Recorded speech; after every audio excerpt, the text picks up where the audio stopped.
कितनी बार तू मुझे रात में भिगा देता था, लेकिन फिर भी मैंने कोई भी चिंता नहीं की। अब धुंधकारी तो कहने लगा, बता तेरा धन कहाँ है? अरे बताती है कि नहीं बताती है? जो कुछ धन था, धुंधकारी कहने लगी कि बेटा इस घर में जो कुछ भी धन था वो सब तूने ठिकाने लगा दिया। अब मैं धन कहां से लेकर के आऊं? धन लाने वाले तो थे कि वो तो जंगल में ही चले गए। अब लेकिन अब मैं मुझे अकेली छोड़ गए, लेकिन वो मुझे भी अपने साथ क्यों नहीं ले गए? धुंधकारी ने दहकती हुई अग्नि में से एक लकड़ी को निकाल करके माता के सामने खींचने लगा और उसने कहा कि धन निकालती है कि नहीं निकालती है? मां के हाथ पैर और होठ थर थर कांपने लगी और कहने लगी कि रे पुत्र तू मुझे पिटाई मत कर देना। अगर आज तूने मेरे घर ऊपर प्रहार कर दिया तो ये समाज में मैं मुंह दिखाने के लायक भी नहीं रहूंगी। अगर थोड़ी सी दया अगर तेरे हृदय में है तो लाडले मेरे लिए थोड़ी सी दया रख ले। लेकिन धुंधकारी को दया कहां थी? धुंधकारी को पालन पोषण करने में भी कमी रह गई थी। उसमें धुंधकारी की कोई कमी नहीं थी। कमी थी तो केवल माता और पिता दोनों को ही कमी थी। अगर धुंधली पहले ही उस 2 मिनट के प्यार में अगर कमी कर देती तो आज धुंधकारी अपनी माता के सामने दहकती हुई लकड़ी को लेकर के मारने के लिए उतावला नहीं हो जाता। उस 2 मिनट के प्यार ने ही उस पूरे बच्चे के जीवन को खराब कर दिया। धुंधकाली सोचने लगी, धुंधली ने सोचा कि मेरा इकलौता बेटा ही तो है। अरे मेरे पर अपार संपत्ति है और ये संपत्ति होगी किसके लिए? मेरे पुत्र के लिए ही तो है। बेटा खा पी मजे ले, ये सब तेरे लिए, हम साथ नहीं लेके जाएंगे। और धुंधकारी ने उस सारे खजाने को खत्म कर दिया।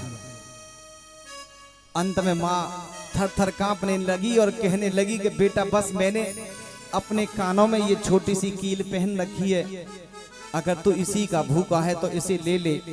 अगर माँ को चेतावनी दे करके वो चला जाता है कि खबरदार जो तुमने मुझे धन ला करके नहीं दिया, बीच चौराहे पर जाकर के मैं भूल जाऊंगा कि ये मेरी माँ थी।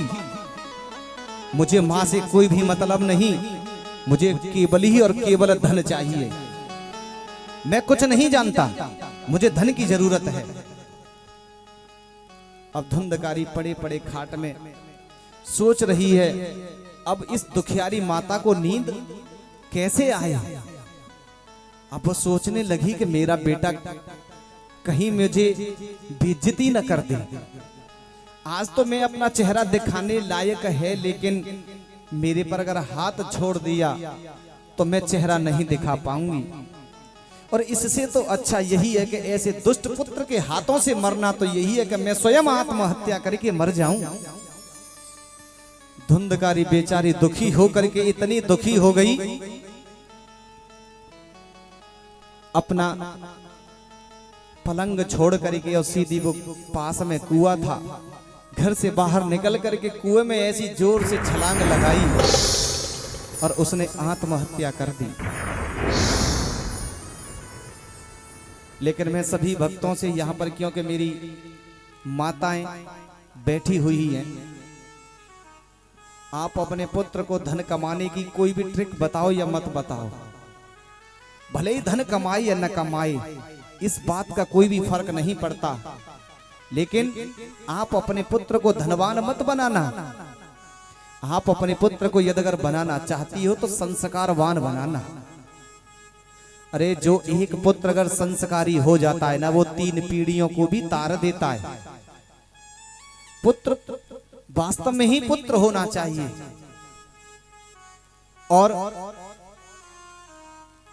अगर आपने अपने पुत्रों को संस्कारी नहीं बनाया तो ये भजन कीर्तन माला घुमाने फिराने से कोई भी फायदा नहीं।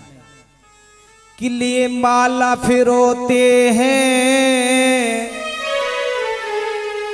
ले माला फिरोते हैं किस जाप के चरणों में, सब तीरथ होते हैं माँ बाप के चरणों में, सब तीरथ होते हैं माँ बाप के चरणों में। ले माला पिरोते हैं नित्य जाप के चरणों में। ले माला पिरोते हैं किस जाप के चरणों में। सब तीरथ होते हैं माँ बाप के चरणों में। सब तीरथ होते हैं माँ बाप के चरणों में।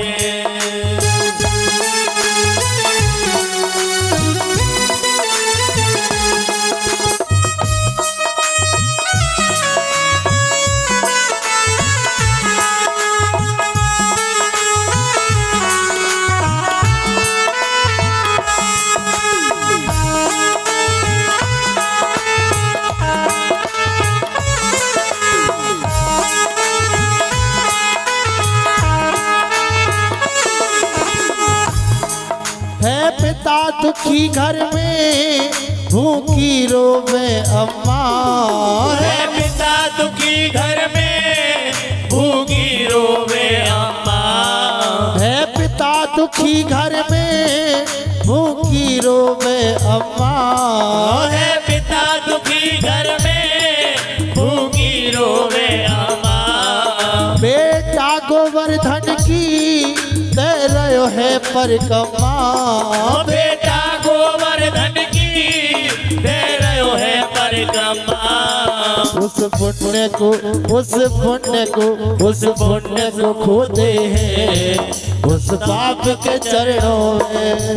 सब तीरथ होते हैं माँ बाप के चरणों में। सब तीरथ होते हैं माँ बाप के चरणों में। जय हो।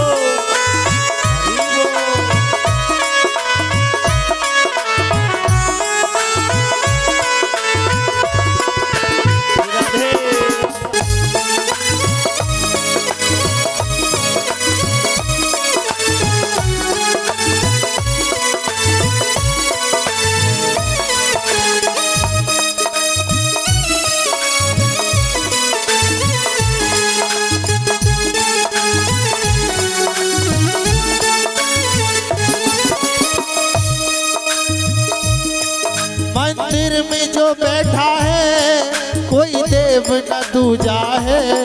मंदिर में जो बैठा है कोई देव न दूजा है। क्योंकि कहते हैं खेती जब सूख जाए दिल जब टूट जाए बिन मौसम बरसात किस काम की। बिन मौसम बरसात किस काम की। बिन मौसम बरसात किस काम की। माता पिता के जो आंसू न पहुँच सके तुम ही बताओ वो औलाद किस काम की। तुम ही बताओ वो औलाद किस काम की। तुम ही बताओ वो औलाद किस काम की। मंदिर में जो बैठा है कोई देव न दूजा है। मंदिर में जो बैठा है कोई देव न दूजा है। उसने भी तो कीनी है माँ बाप की सेवा है। उसने भी तो कीनी है माँ बाप की सेवा है। हमने भिगोते हैं प्रभु आपके चरणों में। सब तीरथ होते हैं माँ बाप के चरणों में। सब तीरथ होते हैं माँ बाप के चरणों में।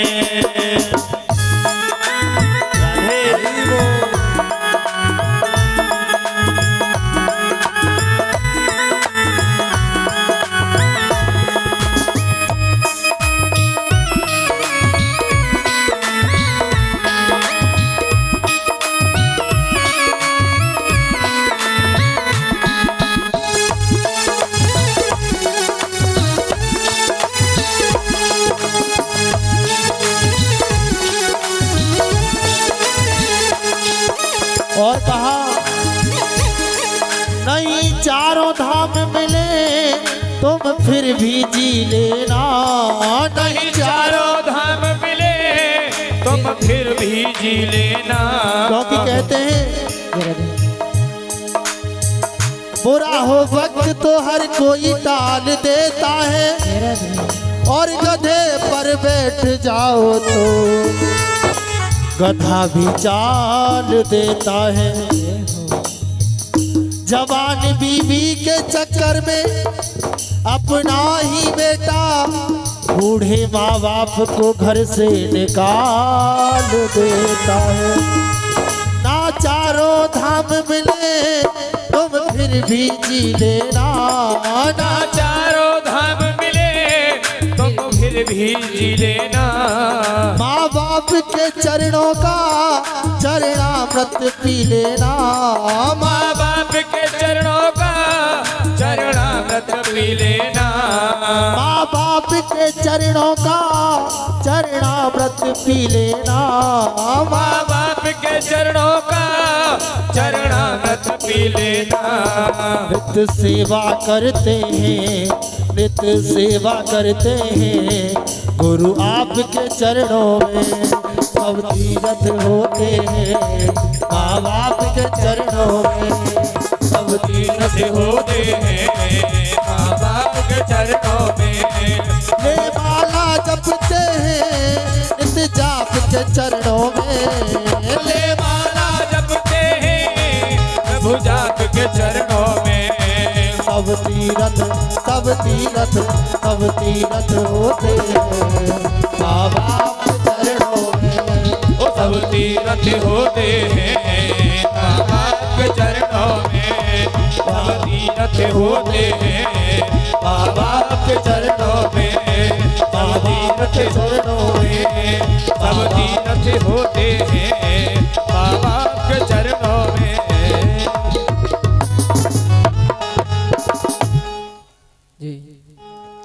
बोलिए वृंदावन बिहारी लाल की जय हो। बोलिए भागवत महापुराण की जय हो।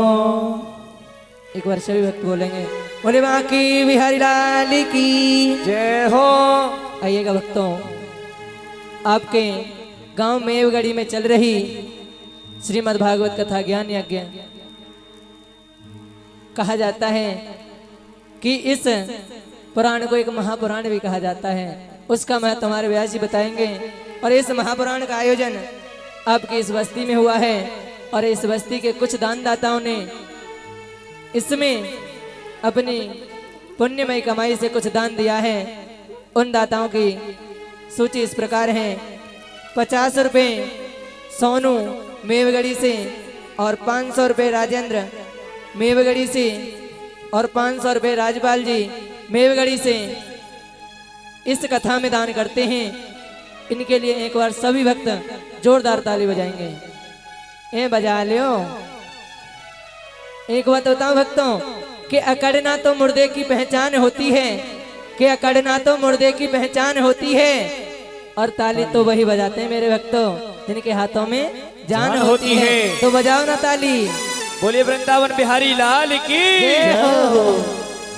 आइएगा, हमारे व्यास जी महाराज बड़े भाव के साथ और बड़ी सुंदर कथा आप लोगों को श्रवण पान करा रहे हैं, और आप भक्त भी बड़े एकाग्र चित्त से शांति का दान देते हुए बड़े भाव से कथा सुन रहे हैं। एक बार अपने लिए ताली बजाओ। ए बजाओ ना, मैं बजाऊं संग, और बोलेंगे सभी बोल राधा रानी सरकारी की जय हो। और भक्तों, ये कथा किसी एक की नहीं, ये कथा मेरे कन्हैया की कथा है, और कराने वाले भी मेरे कन्हैया हैं। हम लोग तो केवल माध्यम हैं। तो जिससे जितना बन सके सहयोग करें। किसी का तन का सहयोग, धन का सहयोग, और किसी का मन का सहयोग। तो जैसा जिससे बन सके वैसा सहयोग करें। एक बार कह दो राधे राधे राधे राधे। बोल बांकी बिहारी लाल की जय हो। जय हो। तो आगे चल करके माता जी ने भी आत्महत्या कर ली, और अंत में धुंधकारी का ही साम्राज्य रहा। अब तो धुंधकारी जो चाहे वो कर सके, न पिता न माता, उन दोनों में से कोई भी नहीं रहा। अब धुंधकारी तो खुश होने लगा कि अब सरकार हमारी, अब जो चाहे वो करने लगे, जब चाहे जब आए चाहे दिन के 12 बजे आए, रात के 12 बजे आए, कोई भी टोकने टाकने वाला कोई भी कुछ नहीं। लेकिन धुंधकारी को कोई भी फर्क नहीं कि मेरे पिता जंगल में चले गए और मेरी माता ने आत्महत्या कर ली। अब अंत में वो 5 वेश्याओं को अपने साथ घर में ला करके रख लेता है। और जो 5 वेश्याएं हैं वो तो केवल ही धन की भूखी थी। उन्होंने कहा कि रे धुंधकारी, तू हमें साथ में ले तो जा रहा है, हमें तो बस धन ही धन चाहिए। अरे वो धुंधकारी कहने लगा, रे कि तू धन की कितनी भूखी है, चाहे तो रोटी की जगह पे तुझे धन ही खिला दूंगा, तू मेरे साथ चल तो सही। अब उन 5 वेश्याओं को लेकर के घर पर आ गया। अब जो कुछ भी धुंधकारी के घर पे बचा हुआ था वो भी उन्होंने लूट लिया। अब धुंधकारी घर से बाहर जाकर के चोरी करने लगा और चोरी वो राजा के खजाने तक पहुंच गया।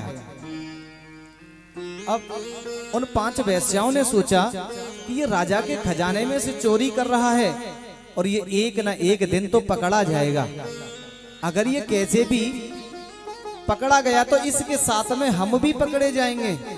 और राजा को ज्ञात हो गया कि धुंधकारी ने मेरे खजाने को लूटा है, तो इसे तो फांसी बाद में लगेगी कि लेकिन पहले हमें लग जाएगी, क्योंकि चोर के साथ में चोर ही बाजे, इसलिए इसकी संगति को छोड़ो। उसने कहा, 5 वेश्याओं ने आपस में एक मीटिंग बनाई, गोष्ठी षड्यंत्र रचाया कि री बहन आज ये चोरी करके आएगा, जैसे ही ये रात्रि में सोएगा इसकी आज लूट काट दो, क्योंकि ना रहेगा बांस और ना बजेगी बांसुरी। अब जैसे ही धुंधकारी अपने घर में सोने के लिए आया, सैन कक्ष में जैसे ही पहुंचा तो उन 5 वेश्याओं ने उसे फांसी देना शुरू कर दिया। लेकिन वो इतना आताताई था, इतना पापी था कि वो फांसी से भी नहीं मरा। और वो कहने लगा, रे कि मैंने तेरे लिए तो अपने माता पिताओं की भी चिंता नहीं की, और तेरे पेट भरने के लिए मैं बाहर से भी धन लूट लूट करके ला रहा हूं, और तुम मेरे साथ में क्या कर रही हो? अरे मैं तो तुम्हारा पालन पोषण भी कर रहा हूं, धन चाहिए था, मैं तुम्हें धन दे रहा हूं, लेकिन मेरे ही गले में फांसी। अब अंत में धुंधकारी फांसी के माध्यम से नहीं मरा तो 5 वेश्याओं ने दहकते हुए अंगारे लिए और उसके मुंह में डाल दिए और तड़प तड़प कर इतने भयानक कष्ट, जो कष्ट उन्होंने अपने माता पिता को दिए थे ना, उससे 10 गुना कष्ट धुंधकारी को हुए। उसके गला को चीरते हुए वो अंगारे अंदर तक पहुंचे और अंत में प्राणांत हो गया। गोकर्ण जी महाराज तीर्थ यात्राओं पर निकल गए थे, लेकिन उन्हें अपने भाई के मरने का समाचार पहुंच गया तो उन्होंने गया श्राद्ध में जाकर के उनके नाम से श्राद्ध करा दिया कि कोई बात नहीं, सगा भाई नहीं है लेकिन है तो मेरा ही भाई। अब अंत में जब जैसे ही गोकर्ण जी महाराज अपने घर पर आए और वो घर में सोने लगे, अब जैसे ही आंख उनकी बंद होने वाली थी कि तरह तरह की आवाज आने लगी। कभी भीड़ की तरह आवाज आने लगी, कभी गीदड़ की तरह रोने लगा, कभी भालू की तरह, तो कभी छोटे से बच्चे की तरह। अब गोकर्ण जी को आंख न लगी। अब वो बैठ गए और उन्होंने कहा कि भाई कौन हो तुम? जो कोई भी मेरी आंखों के सामने आओ, तुम मुझे बार बार डराने का प्रयास कर रहे हो, कौन हो तुम बताओ। अब लेकिन कोई हो तो बोले, क्योंकि भूत का शरीर नहीं होता, केवल आत्माएं होती हैं, इसे कहते हैं सूक्ष्म शरीर होता है। अब उन्होंने अपने कमंडल से एक मंत्र को हाथ पर लिया और मंत्र को अभिमंत्रित किया, शुद्ध किया। मंत्र से पढ़ करके जैसे ही सामने मारा के सामने धुंधकारी प्रकट हो गया और हाथ जोड़ करके कहने लगा कि भाई मैं आपका बड़ा भाई धुंधकारी हूं। भैया तो उन्होंने कहा कि आप तो मर गए थे और आपका जैसे ही समाचार मैंने सुना तो गया में जाकर के मैंने तुम्हारे नाम से श्राद्ध कर दिया था। और गया श्राद्ध में तो जो कोई भी व्यक्ति अपने पितरों के नाम से जाकर के भी अगर श्राद्ध गया में जाकर के श्राद्ध कर दे तो उन्हें बार बार श्राद्ध करने की आवश्यकता नहीं होती, क्योंकि विष्णु भगवान का ऐसा यह वरदान है। अब लेकिन उन्होंने कहा कि भैया एक नहीं, ऐसे न जाने तुम 10 नहीं हजारियों जाकर के कितने भी श्राद्ध कर देना, लेकिन मेरा उद्धार नहीं होगा, क्योंकि मैंने अपने जीवन में कभी भी कोई भलाई का कार्य नहीं किया। अब उन्होंने कहा कि आप क्या चाहते? उन्होंने कहा कि भैया मैं प्रेत योनि में पड़ा हुआ हूं, लेकिन इसके लिए आप कोई उपाय निकालो।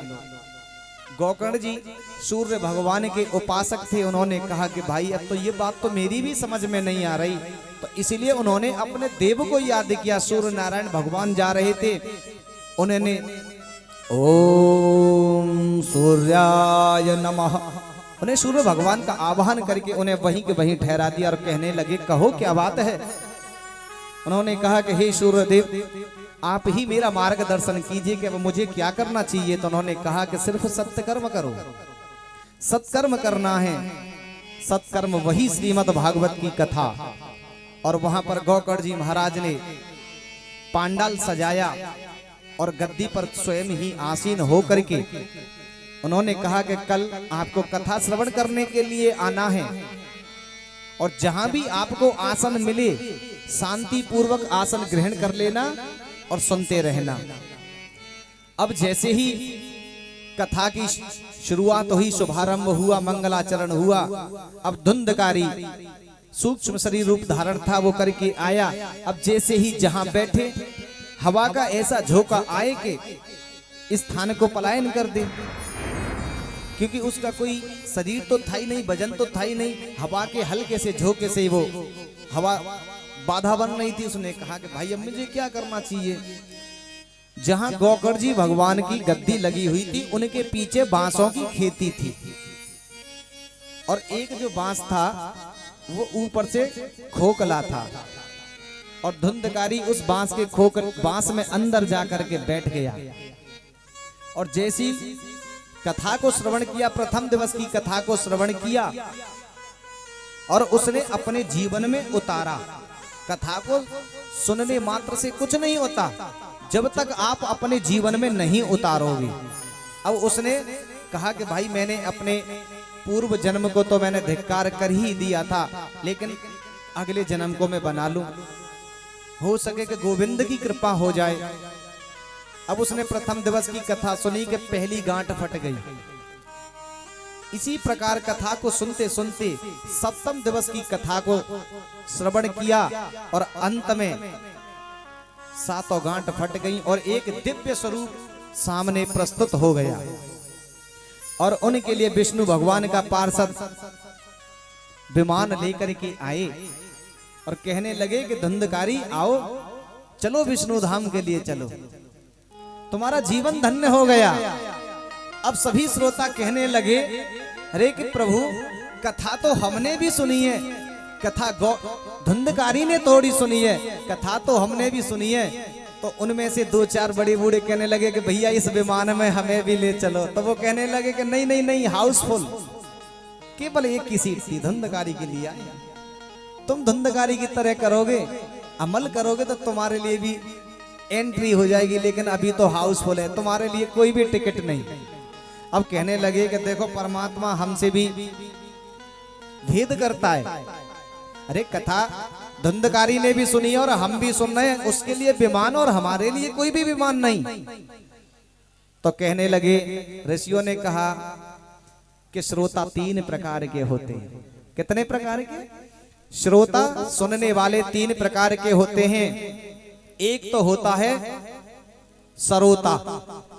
सरोता उसे कहते हैं कथा में आकर के बैठ जाएंगे समय से, और कथा जैसे ही शुरू होगी, जैसे पान वाले की पान बनाने के लिए जाओगे ना, वो सुपारी काटने वाला होता है, कतर कतर कतर कतर, यहाँ यानी कि 2 मिनट चौंच बंद नहीं रहेगी। कहेंगे कि भाई कुछ भी सही, व्यास जी के बाल तो बहुत ही अच्छे लग रहे हैं, और देखो हमारे तो बाल तो झड़ते हैं, पता नहीं जन कौन सा शैम्पू लगाते हैं, इनके तो झड़ते नहीं, अच्छे बाल हैं।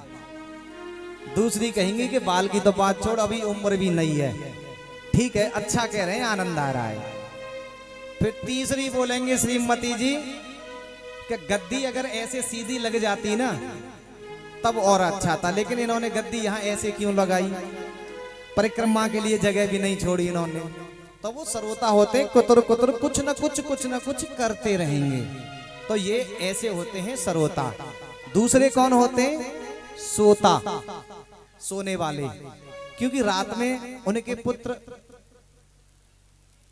मदरापान करके आते हैं, रात्रि में सोने नहीं देते, कलह बनी रहती है, शांति का माहौल बना रहता है। अब वो ये सोचते हैं कि भाई अब तो ठंड चल रही है, अब ऐसी जगह देख जहां ने धूप आ जाए और हमारी कमर लग जाए, और वो ऐसी 3 घंटे की समाधि लेंगे, ऐसी 3 घंटे की समाधि लेंगे। उन्हें ये भी नहीं पता कि कथा कहाँ चल रही है।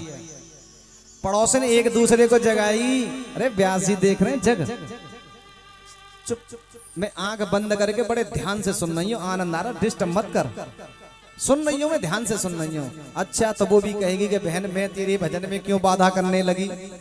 अब अंत में जब जैसे ही व्यास जी लगाएंगे कि बोलिए वृंदावन बिहारी लाल की, तब आंख खुलेगी बहरी नींद में, फिर कहेंगे भाई कुछ भी सही, आज की कथा आहा बहुत आनंद आया।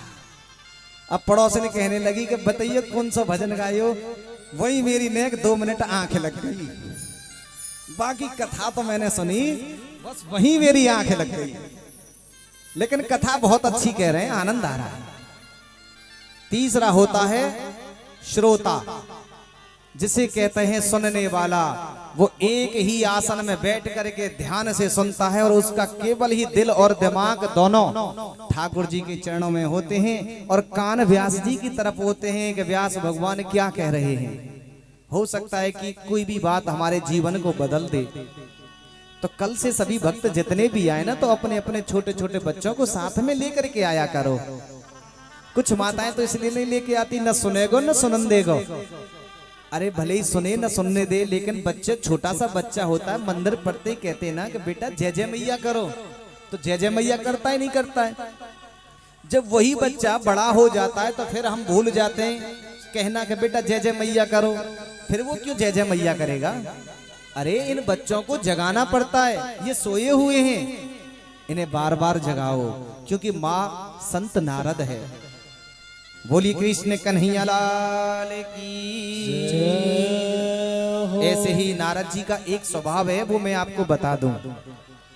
नारद जी का पता है क्या स्वभाव है? नारद जी का वो स्वभाव है कि जो व्यक्ति अगर हंस रहा हो उसे रुला दें, और जो रो रहा हो उसे हंसा दें। अब ऐसे ही एक बार नारद जी ने सोचा कि भाई माता पार्वती में कभी झगड़ा नहीं हुआ, आज एक बार माता पार्वती में झगड़ा करा ही दूं। लक्ष्मी ने तो अपने पति से भी ऊंची आवाज में बात कर दी थी, इंद्राणी ने भी इंद्र से बात कर दी थी, ब्रह्माणी ने भी ब्रह्मा जी से भी कह दिया था, और उसी कारण ब्रह्मा जी को भी श्राप दे दिया था ब्रह्मा जी ने, ब्रह्माणी ने, उनकी पत्नी ने। तभी जाकर के पुष्कर में केवल एक ही मंदिर है। ब्रह्मा जी का आपके इसमें कोई मंदिर तो नहीं, आसपास भी मंदिर नहीं होगा, क्योंकि ब्रह्माणी ने, उनकी धर्मपत्नी ने उनको श्राप दे दिया था।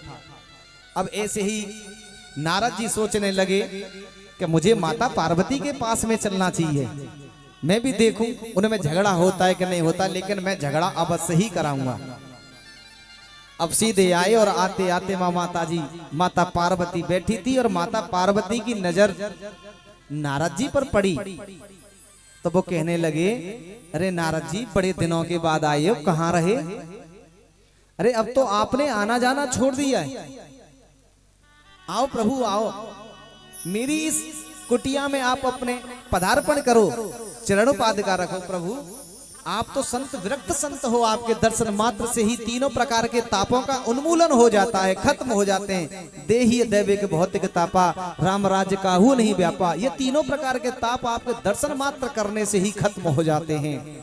उन्होंने कहा कि देवी आजकल हमने आना जाना इसलिए छोड़ दिया कि लोगों में प्रेम नाम की चीज नहीं रही। अब प्रेम नहीं है, झूठा प्रेम है, केवल दिखावटी का प्रेम है। मोहे कपट छल छिद्र न भावा, और ये दिखावटी प्रेम हमें पसंद नहीं। तो वो कहने लगी, माता पार्वती कहने लगी कि नारद जी आप क्या कह रहे हो? अरे दिखावटी प्रेम, और वो भी हमारे स्वामी के बारे में आप कह रहे हो? अरे मेरे स्वामी तो मुझसे सच्चा प्रेम करते हैं और तुम दिखावटी प्रेम कह रहे हो। हमारे यहाँ पर बनावटी प्रेम की कीमत नहीं है, हमारे यहाँ पर तो सच्चे प्रेम की कीमत लगाई जाती है। और तुम कि अच्छा कि चलो ठीक है। अब वो कहने लगे कि भाई माता पार्वती मैं आपसे एक ही बात पूछूं कि आपके पति हर बात बता देते हैं? कि हाँ हर बात बता देते हैं। तो नारद जी कहने लगे कि हर बात बतानी भी चाहिए। अरे इतनी तो बात छोड़ो, मेरे स्वामी तो गुरु के द्वारा दिए गए मंत्र को भी बता देते हैं कि गुरु जी ने आज मुझे ये मंत्र दिया था, जबकि गुरु का मंत्र किसी को भी नहीं बताया जाता, क्योंकि ये शास्त्र की मर्यादा है। और जो भक्त अपने गुरु के मंत्र को सभी को बता देते हैं ना, तो समझ लो उसने शास्त्र की अवज्ञा कर दी। गुरु मंत्र नहीं बताया जाता, भले ही छोटा हो या बड़ा हो, किसी को नहीं बताया जाता, भले ही चाहे तुम्हारी जान से प्यारा क्यों ना हो। और जबकि मेरे स्वामी ने तो मुझे गुरु मंत्र तक बता दिया और आप बनावटी प्रेम की बात कर रहे हो। अब नारद जी कहने लगे, माताजी आज तो तुम कुछ बढ़ा चढ़ा करके कुछ ज्यादा नेटवर्क नहीं ले रहे हो। अब मुझे एक बात बताओ, जो 2400 घंटा भोले बाबा अपनी गर्दन में माला को पहने रखते हैं, वो किसकी माला है? कभी बताया उसके बारे में? अब माता पार्वती इतना सुनते ही हैरान होली कि हे भगवान मुझे तो कभी नहीं बताया। अब नारद जी कहते हैं कि बस मेरे को तो हल्का सा एक फुआ डालना था, सो मेरा हो गया काम। अच्छा पार्वती माता जी अब हम चलते हैं, अब तुम जानो तुम्हारा काम जाने, हम चले। नारायण नारायण करते हुए अपना सीधा चले गए। अब माता पार्वती की बुद्धि डामाडोल होने लगी, कहने लगे कि भाई ये तो मैं भी जब से आई हूं तभी से देख रही हूं, वस्त्र भी अलग कर देते हैं, सारी चीज को अलग कर देते हैं, लेकिन ये जो मुंडों की जो माला है ना, इसे एक सेकंड भी अलग नहीं करते। ऐसी कौन सी चीज है ये? और इसके बारे में तो कभी बताया भी नहीं। भाई वास्तव में ये तो छुपाने लगे मेरे से। नारद जी ना आते ना मेरे को पता चलता। अब जैसे ही उन्होंने माता पार्वती ने अपने सुंदर सुंदर वस्त्रों को उतारा और मलिन वस्त्र, मलिन कहते हैं गंदे, यानी कि नॉर्मल वाले कपड़े पहन लिए, राजशाही कपड़े उतार के रख दिए और कोप भवन में जाकर के बैठ गई। कोप भवन किसे कहते हैं? पहले राजा महाराजाओं के यहाँ पर कोप भवन बनाया जाता था कि महिला अगर किसी भी बात को लेकर के चिंतित हो जाती थी तो उस कमरे में जाकर के बैठ जाती थी और उनके प्राणनाथ आते थे और देखते कि भाई उस कमरे में बैठी है, तो वो समझ जाती थी कि आज कोई ना कोई परेशानी लेकर के बैठी हैं। लेकिन आजकल की माताओं का नहीं पता कि न जाने कब कौन सी बात लेकर के बैठ जाएं। उनकी गुस्सा का जाहिर तभी पता चलता है जब या तो आटा गूंथ रही हो और या बर्तन मांज रही हो।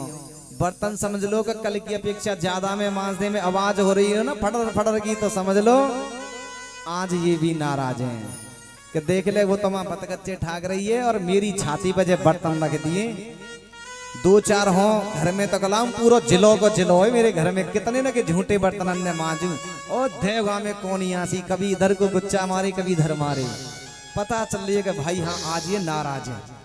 तो आजकल के तो कोप भवन ऐसे हैं, पहले कोप भवन वो थे जो मैंने तुम्हें बताया। अब अंत में जब जैसे ही भोले बाबा आए और आते ही उन्होंने कहा कि देवी देवी कहाँ हो तुम? अब देवी तो बिल्कुल 5G की स्पीड लेके पड़ी है कमरे में, बोल भी नहीं रही, आवाज भी नहीं आई। तो समझ गए कि भाई, और नारद जी को जाते हुए देखा, उन्होंने कहा कि बस आज कोई ना कोई इन्होंने बीज बो दिया। चलो ठीक है जा करके देखते हैं। उन्होंने कहा कि देवी क्या बात है? अरे इन सुंदर वस्त्रों को उतार करके आप इन वस्त्रों में बैठी हो? बात मत करो जी, रहने दो। तुम बहुत बड़े काले हो, अंदर से भी काले और बाहर के भी काले। तुम्हारी बराबर तो मैंने कोई काला व्यक्ति नहीं देखा, झूठी हो, कपटी हो। अब कहने लगे कि देवी कपटी तो वो होता है जिसके हृदय में कपट होता है। रे भगवान तुम कपटी ही नहीं, तुम तो महाकपटी हो। माता पार्वती कहने लगी कि मुझे ये बताओ, जो तुमने ये जो धारण कर रखी है ना माला, ये किसकी माला है? तुमने मुझे कभी बताया ही नहीं। भोले बाबा कहने लगे कि अब तुम रहने दो, नहीं ये बात तुम्हें बतानी होगी। अब माता पार्वती भी हट करने लगी, क्योंकि हट तीन होती हैं, त्रिया हट, बाल हट, राज हट।